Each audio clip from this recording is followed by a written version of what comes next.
At Staples Business Advantage, our team of experts can help you find the breakroom products to satisfy everyone's preferences, while AI can suggest popular items, monitor stock levels, optimize pricing, and automate reordering. AI can do a lot of things. But I can never know the taste of a truly great cup of coffee. Sigh. But you also can't get hangry. This is true. Let Staples Business Advantage use today's latest innovations, plus our team's experience, to make stocking your team's breakroom easier for you. Sign up today and save 20%. Staples Business Advantage. Business is human. Shares for beginners. Number one, investment. Invest in yourself, right? So I think that's key. And it may feel like I don't really have an hour in the day to do this, but if you do, right, it's going to be obvious over time that you're learning and advancing relative to the people around you, and you'll be running different software. It's just getting a software upgrade, right? So you want to be running the best software and not just relying on what you've got or what you feel comfortable with. G'day and welcome back to Shares for Beginners. I'm Phil Muscatello. What are your investment goals, and do you have a plan to reach them? How do you set up a portfolio to help you achieve those goals? Helping us out today is Mathew Hodge. G'day, Matthew. How's it going? Matthew is a Director of Equity Research, Australia and New Zealand for Morningstar Australasia. But I've got a list of questions here, but I just wanted to run through your background in mining. You're actually a mining analyst. It was very brief, actually. So I studied mining engineering originally, and I ended up in central Queensland in the coalfields. It took me about 8 months to figure out my future wasn't in a black hole. I got out of there and was fortunate enough to come back to Sydney and get a job with a very small financial company at the time, which grew. It was right at the start of the technology boom, and Yahoo Finance and ComSec, and they were all needing data and information and research. So I was right there at the start, and have been lucky to ride that wave through. And as the business has grown, opportunities presented themselves, and I think 2006 Morningstar took over the company, which was obviously very good for us too. So I attribute a lot of my career to luck. I think it's the same way for all of us, isn't it? Actually, my dad was a mining engineer as well. Really? Yeah, he was going around to mines. He specialised in mine shafts designing. He worked at Alstom. Is it Alstom? Yeah, Alstom. Yeah, it's a French engineering company, I think. Yeah. Yeah, anyway, cool. So my childhood is full of memories of photos of my dad in Mount Isa or Zion or many of these locations. Yeah, that's cool. Okay, so let's get back to designing a portfolio. So in the first instance, how should a long-term investor approach the decision to buy or avoid a company, share, stock, whatever you want to call it? Well, I think you want to step back and ask another question first. Is like, what are you doing? And what are you doing this for? What are your actual goals, right? Do you want to invest in shares because you're interested in the stock market? You're interested in businesses? That's one reason, right? And if you start investing and you get deep into reading and learning, you can do that, right? If your goal is to be kind of financially secure and retire without worrying about money, the best way to get rich is to get rich slowly. I understand a lot of your podcast listeners are quite young, which is great, right? Like, time is the compounding variable, and people want to beat the market, right? They want to beat the market by 1% or 2%, right? Like, if you can do that consistently, you are a god, basically, right? So it's very, very difficult. A lot of fund managers can't do that. That's right. Well, consistently. And the fund managing industry on aggregate cannot do it after fees, right? So it's very, very difficult. And these are people who are focused on this full time. Unless it's an interest and a passion, it takes a lot of time to do it well, particularly when you've got a small amount of money. I think the best thing to do is spend less than you earn, have a consistent savings discipline, which I know is difficult to do. But if you do that and you just put your money into something simple like an index fund, it will grow over time, right? It might reach a point where you've got $500,000 or something like that, right? And if at that point you want to say, okay, now I think this is enough money for me to want to start to try to manage it myself, maybe give yourself a sleeve of that, right? This is not specific advice, but this is just kind of like a philosophy, I guess, right? So... And it's interesting that you mentioned that if you have an interest in it, because that's the key to it really, isn't it? Because you're not going to learn to become a fantastic investor just because you've got a stock tip from one of your mates, for example. If it's not a passion, I would just dissuade people from going down that road, basically. There are hordes of professionals out there who are spending their time doing this stuff, right? Like, you can't compete with that. I occasionally go to a wine tasting group, right? And this wine tasting group is full of people who are working in the industry and tasting 100 or 200 wines a week. I can't compete with that as an amateur, right? So I guess you have to know your limitations, right? But it's possible, right? If you're interested and you learn and you figure out your niche and what you're looking for, what's your investment style, what makes a good business, what makes a good investment, what's the criteria you need, right? You can have a fulfilling sort of a leisure activity as well, but it can be financially rewarding as well. I spoke recently to an analyst, and he used the phrase that accounting is the language of investing. And it's really being able to understand what you're reading when you're looking at a company report. That would be a big part of it, in your opinion? I don't come from a finance background, right? And I think for a lot of people that do, particularly you see this with accountants, right? They focus on the numbers, right? But so you don't agree with that then? The numbers are only part of the story, right? And you can understand stories by walking into a shop, right? Like One Up on Wall Street classic book talked about stockings sold at the supermarket counter in a little egg, right? And because that product was selling like hotcakes and it was material to the business that owned it, that was a money-making opportunity. That didn't require a spreadsheet, right? That's just required an understanding of what was happening in the world, right? So sometimes when there are big opportunities, yes, it's important to understand the financials, but sometimes they can be so simple as to not be needing that, right? So I think finance probably tends to focus maybe too much on the numbers and the qualitative, what's the story here? What's the growth prospects? How much does it cost these guys to grow? What kind of returns to expect? How that qualitative mixes together with the quantitative is really important. Just to define qualitative and quantitative, I heard it described recently as qualitative is feely and quantitative is numbery. That's not a bad hack. I might need to think on that one and come back. But I mean, I guess I've never really questioned what makes quantitative. Well, the quantitative bit is easy, right? Yeah. That's the numbers, right? So that's the profit and loss statement, the balance sheet, the cash flows, all the ratios that come off the back of that, right? That's the quantitative stuff. The qualitative stuff, I guess, is, what's the business model? What's the strategy? What are the key drivers? Those are the things that you want to understand.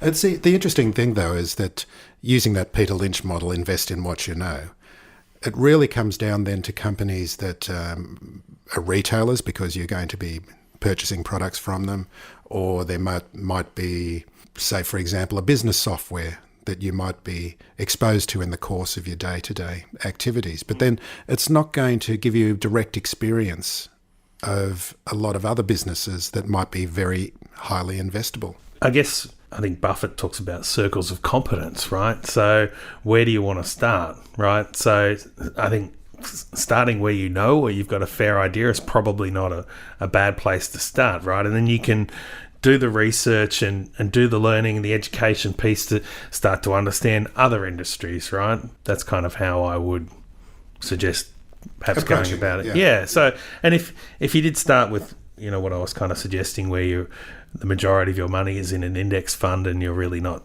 taking any swings at that, then you can really focus on the ones where you do understand them. And I think that is important. I think Buffett also talks about, you should have a punt card with 20 slots, right? And you should think very carefully about the slots that you punch when you buy a stock, right? Because you don't get many swings. And if you had that discipline, you'd be a much better investor. How does that work? I haven't heard about that concept of the...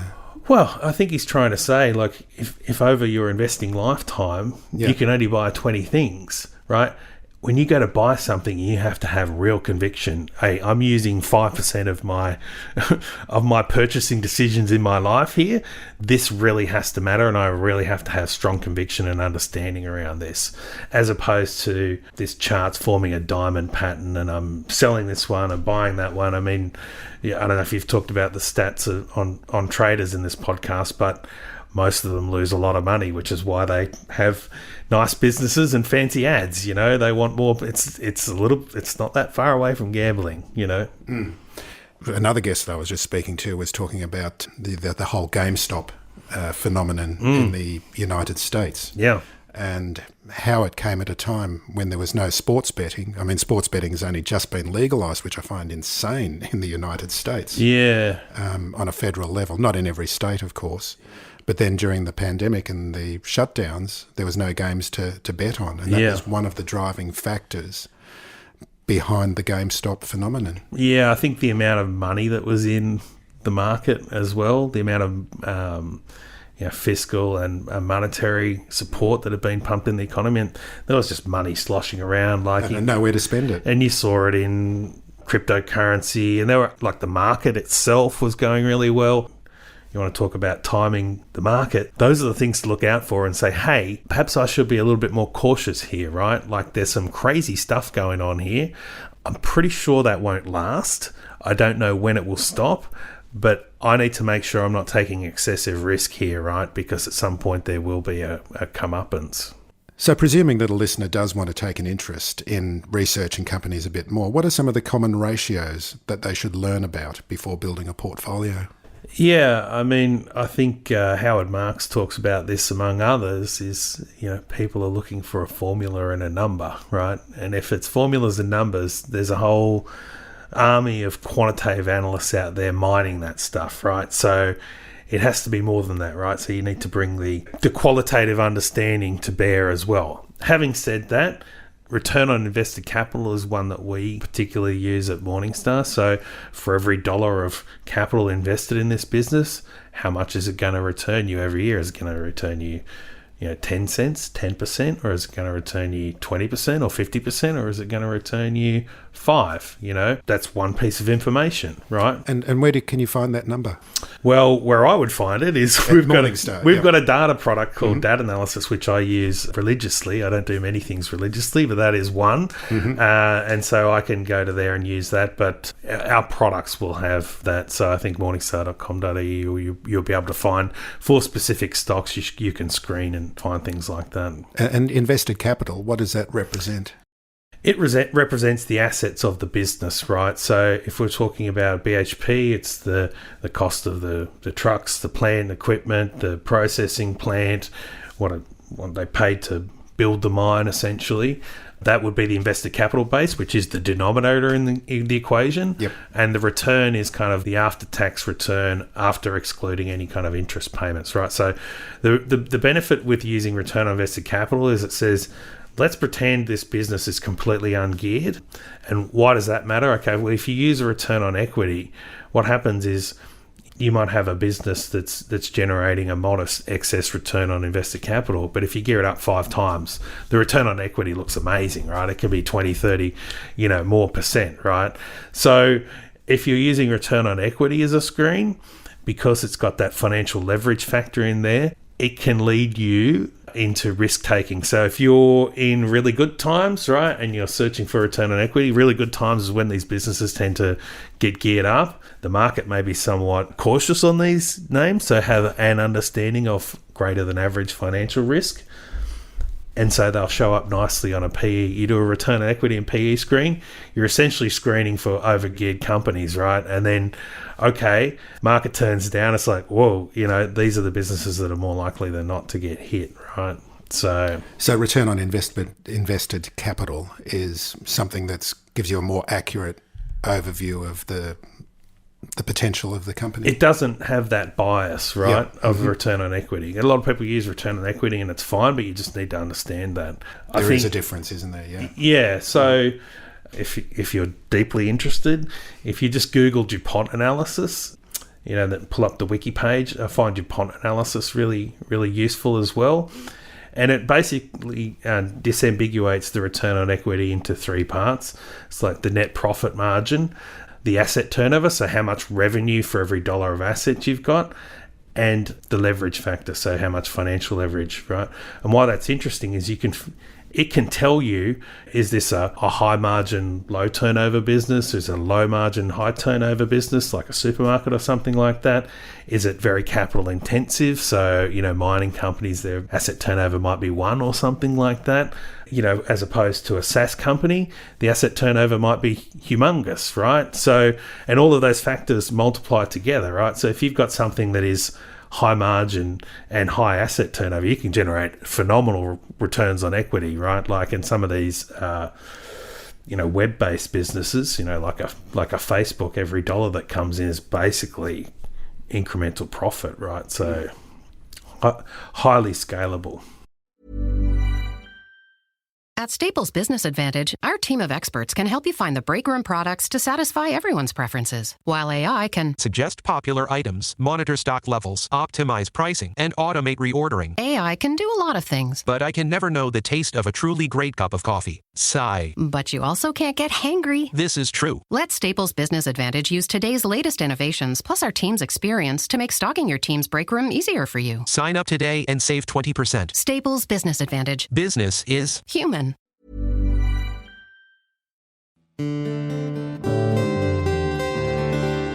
Are there any other ratios you wanted to speak of? And it kind of depends what the business is, right? So, if it's a SaaS business, you care about growth, user numbers, engagement, time on site, things like that. If it's a mining company, you care about where it sits on the cost curve, so what's the production costs, If it's a bank, there's all sorts of things you want to know about. You want to know about the capital ratios. Is it well capitalized relative to peers? It seems like banks are too big to fail. So on that basis, you just want to make sure you're in the top half, I guess. You don't want to be the worst bank because, if there is something like the bad that ever happens, you just don't want to be in the worst one, You've mentioned a couple of authors. What are some of the publications and books that you would suggest investors reading? Yeah. Did you write that question? No, it's one of yours. That's cool. The question itself presumes that reading is the only way to learn, right? Which I disagree with, right? We are fortunate to be in a position where there's just been an absolute proliferation of different kinds of media, right? If I'm honest, and I feel a bit bad about this, I don't read a lot of books anymore. I get on my bike, go for a bike ride, and I listen to podcasts, right? Or I listen to something on YouTube, right? So all of the Berkshire Hathaway AGMs, they're all on YouTube. I think I've ground my way through all of them now. And I think you do that once, maybe twice if there's something really interesting. And they give you a lot of good ideas and fundamental mental models, right? So Charlie Munger's book, who I highly recommend, Poor Charlie's Almanac, talks about developing mental models, right? So there's some that I really like. Howard Marks is great. There's this podcast called Farnham Street, and he's another Buffett disciple that's really interested in mental models. So I think whenever you're learning and whenever that learning has longer term value, you're kind of compounding your own value, right? So I think Buffett and Munger both talk about number one, invest in yourself, right? So I think that's key. And it may feel like I don't really have an hour in the day to do this, but if you do, right, it's going to be obvious over time that you're learning and advancing relative to the people around you, and you'll be running different software. It's just getting a software upgrade, right? So you want to be running the best software and not just relying on what you've got or what you feel comfortable with. I think it's important to listen to the words because you're not going to understand all the words straight off the bat. But if you keep listening, you will learn and pick those things up by osmosis. Some things do take longer, right? Or you need to have them explained in a different way, or it's a different, presenter that presents that idea. But you might have a feeling like, hey, there's something in this, right? And then you find Daniel Kahneman talking about behavioral science, right? And you're like, oh, okay, I can see now it makes sense, right? So there's so much stuff even on YouTube lectures and things like that now we don't need to have the C-grade lecturer to teach us, right? We can go to the masters now, and that is a massive advancement for society and humanity and for anyone who wants to learn. Companies can be affected by many different events, both internal in the company or even macro events. What are some of the company events that cause professional investors to change their minds about holding a stock? Well, again, it kind of depends what it is, right? There's so many, isn't there? It is infinite, right? You know, like World Trade Center, the pandemic, trade disruptions, commodity prices, house prices, interest rates. It really just depends what the business is and what their exposure is. So that's really important, right? And I think if you're investing in a stock, you need to understand what kind of macro factors you're in effect betting on and be conscious of that, right? I kind of think trying to predict some of these things is a bit of a fool's errand. You know, I think economic forecasts are very similar to the set of numbers that we saw previously, right? Which is fine, and normally that's right, but it's of little value. And then occasionally, you know, when things are very different, it's like, okay, it would have been nice to know that, but I think it's almost impossible to predict, right? So I think you want to think about having the cycle work for you, right? So think about what's a recipe for when the cycle is high, right? And I think we've seen a lot of that in the last couple of years. Cryptocurrency, and that's the growth stocks and cryptocurrencies. Cryptocurrency, all of that stuff, right? So here's my list of markers to, you know, kind of like when you've got a road that's subject to flooding, you want to have the, you know, kind of signposts. And it doesn't have to be exactly right, but you need to know, right? And when everyone else is excited, that's a good thing too. Like, you know, the fear, greed, the VIX indicator, you know. Use those as contrarian signals, right? So when everyone else is feeling awesome and everyone else is making a lot of money every day and the stock market's going up 1% every day, everyone thinks that's normal, right? You don't want to be the one selling when everyone rushes for the door at the same time and realize that was the Goldilocks assumptions that we had kind of 12 months ago, I think, when the market was doing really well. Like, I was kind of fearful because it's like, there's so many things you can point to that says this isn't going to stay in place, right? But the market just didn't care, and that's what happens in bull markets. You just get a lot of confidence, and you know, things get thrown in front of the market, concerns and worries and issues, and it just keeps rolling over them like a steamroller. And then one day it wakes up and goes, oh my God, there's all this stuff around, and you know, so that I think the Mr. Market analogy is a really good one, right? You know, this idea that there's this crazy guy just offering you prices to buy and sell every day, right? And you use him, not the other way around, right? So if you can get that kind of mentality and discipline, it's going to feel hard because you're going to be doing different things from everybody else, right? So if you're on Twitter or Reddit or something like that and you're doing what the other crowd's doing, that's probably not going to be great for your mental health and your investing discipline. So I think, you know, listening to some of those quieter voices, those that have been around for a long period of time. If you've been around for a long period of time, it means you've had to survive the test of time, you know, so you're more likely to kind of know what you're talking about. You mentioned the VIX indicator. What is that, and how can people look at it and think about possibly there might be something happening in the future? Yeah, it's just the volatility index, and you can Google it and you can find it very easily, and it goes back over time, and it tends to spike when prices are moving a lot. And prices, you know, talk about markets, it tends to be stairs up and elevator down, right? So the VIX tends to spike, you know, when there are big moves in the market, right? So you could use something like that as a contrarian indicator of when to, okay, I've been, you know, somewhat conservative and I was targeting this kind of weight of equities and I was at the bottom of my range, but now I can see there's a lot of doom and gloom around. I'm going to make the bold assumption that the economy is going to continue and the stock market will continue, because otherwise we're all in deep trouble. which at the bottom of the GFC, I think you had to kind of hold your nose and think that, right? And it's going to feel like that. But those are some of the best times to invest. Well, in that case, lots of investors might wish to try and time the market by going to cash when they see storm clouds on the horizon. But is this wise? I wouldn't try to, right? Because this is all about the timing thing, isn't it? Yeah, and I think it's just very, very difficult to do that, right? And you might get it right? One in a row. I think Peter Schiff was a phenomenon coming out of the GFC. There were a bunch of them, right? And there might even be others that get 2 in a row. It's just super, super hard, right? And what are you taking on? You're taking on, depending what kind of business it is, you're taking on Chinese fiscal policy, central bank policy globally.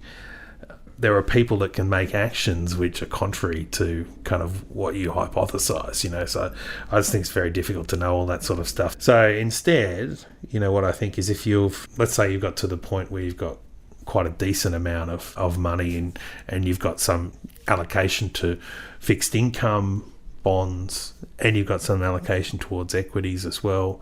We publish a price to fair value indicator which shows over time it's shown signal, right? When the market's been expensive and it's trading above kind of 1.1, it hasn't portended good returns for the next little while, right?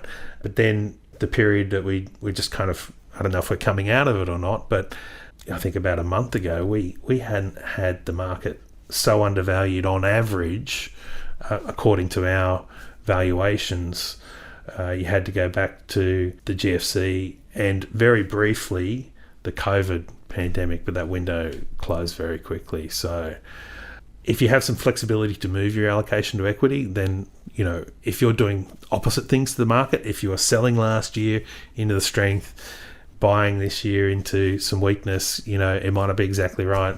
But, there's also a school of thought to say, look, just forget about all of that and I'm just going to invest $1,000 a month or whatever it is, right? And I'm just going to do that over time and build that up over time, right? And so when you're buying it when the market's down, you're getting bargains, and then you might be buying some other ones at toppy, but they'll average out. That's right, dollar cost averaging, it helps you out. What's the one main thing that you would advise listeners to be aware of when approaching investing? Well, it's hard to really reduce it down to one thing, yeah. One thing, right? I guess I'd perhaps answer the question differently is, right, like know what you're doing and why, right? And then have your discipline and stick to that, right? If you've got the rules, I like the figure, I forget what it's called in legal terms, the lady with the blindfold, Scales of justice. Something like that. People know what I mean, right? So I think it's a really interesting idea, right? Like, let's put the blindfold on and pretend none of this stuff is happening, right? I'm going to make the rules for all seasons now, right? With that objectivity, right? And I think that's a really important discipline, right? So if the market's doing this, this is how I want to behave. If the market's doing this, this is how I want to behave. So some of the stuff is saying about maybe being a bit more cautious when things are really, really strong, keeping a bit of money on the table, and then, being brave enough to stick to your convictions and invest when, things don't look so good is going to help you out, right? So tell us about Morningstar. What do you do at Morningstar? Well, I used to cover mining stocks, but I've fortunately reached escape velocity on that. So I head up the team here now. So equities research. So you're looking at equity research. Equities, yeah, we've got a team of 17, including a few associates.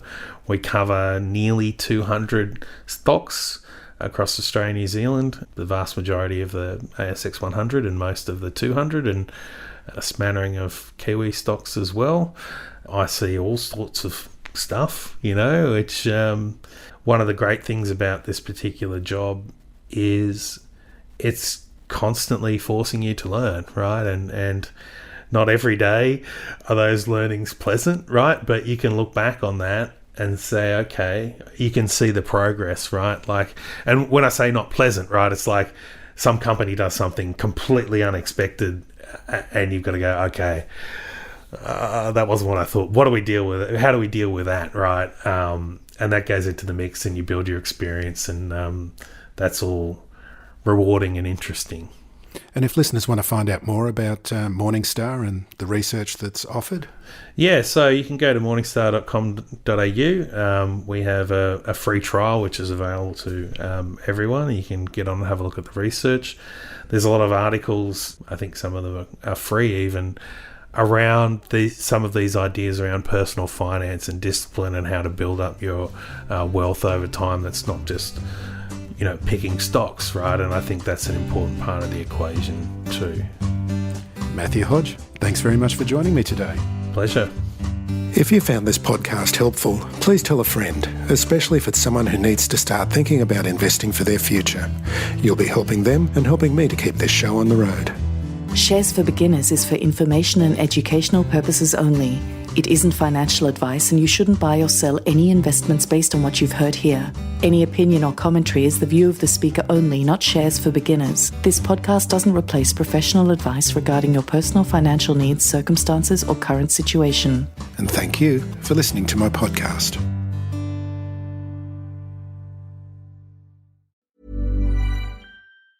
At Staples Business Advantage, our team of experts can help you find the breakroom products to satisfy everyone's preferences, while AI can Suggest popular items, monitor stock levels, optimize pricing, and automate reordering. AI can do a lot of things. But I can never know the taste of a truly great cup of coffee. Sigh. But you also can't get hangry. This is true. Let Staples Business Advantage use today's latest innovations, plus our team's experience, to make stocking your team's breakroom easier for you. Sign up today and save 20%. Staples Business Advantage. Business is Human.